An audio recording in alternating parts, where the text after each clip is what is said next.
Here we have stacked pallets that we picked up for free from our local lumber yard. They were just giving them away, so I brought them home. And with them I used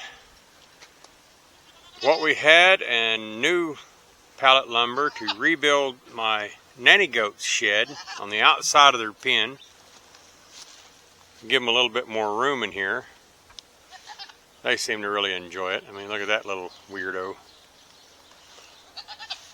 And also, I'm going to talk about humanitarian. I rebuilt the house for the billy goat. And me and him do not like each other. But he deserved a good place to stay. So I built him a new house.